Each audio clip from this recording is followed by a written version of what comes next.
लानत इस घटिया तरीन हरकत पर। राना फहीम अशरफ को सिलेक्ट करने के लिए झूठ बोला गया, मोहम्मद रिजवान से धोखा दिया गया हमारे कप्तान को। जाओ ये सिफारिश तेरा बेड़ा गर्क, तूने दुनिया भर के सामने शर्मिंदा करा दिया हमारे अजीम और सीधे साधे कप्तान मोहम्मद रिजवान को बतलाया गया कि पिछले 2 साल में 40 की ओडीआई बैटिंग एवरेज है राना फहीम अशरफ की, मगर ये बिल्कुल गलत है, बल्कि उनका तो हाईएस्ट स्कोर ही सिर्फ 11 है इन 2 सालों में।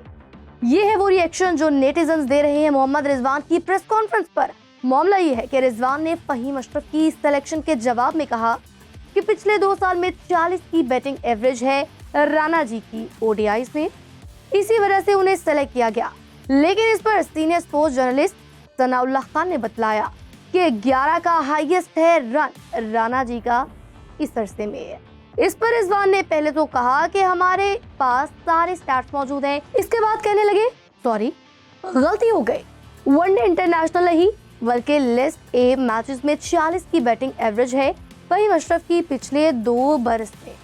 हालांकि शायद इस पर भी मिसगाइड किया गया रिजवान को, क्योंकि 40 नहीं है एवरेज राना जी की। जनाब की पिछले 14 लिस्ट ए मैचेस की एवरेज है 40.8। क्यों मजाक बन गया ये सब?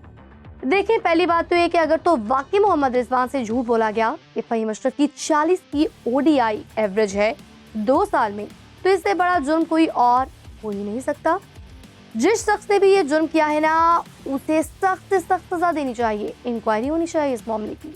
लेकिन अगर गलती से लिस्ट ए मैचेस को ओडीआई कह बैठे रिजवान, तो फिर भी इस बुनियाद पर फहीम अशरफ की सिलेक्शन मजाक है, मजाक, बल्कि मजाक से भी कहीं बढ़कर। यार, कैसे आप एक शख्स की लिस्ट ए की एवरेज से इसको ओडीआईज में सिलेक्ट कर सकते हैं, और वो भी चैंपियंस ट्रॉफी में? ये तो जुर्म है, जुर्म। क्या और कोई बाउलिंग ऑलराउंडर था ही नहीं हमारे पास के फहीम अशरफ को ही चुना गया? और तो और ये भी मान रहे हैं रिजवान कि अचानक से डाला गया राना जी को क्योंकि टीम को उनकी जरूरत थी, नंबर 7 पर एक बैटिंग ऑलराउंडर चाहिए था। इस पर तो सिर्फ इतना ही कहा जा सकता है, खुदा का खौफ करें प्लीज, खुदा का खौफ।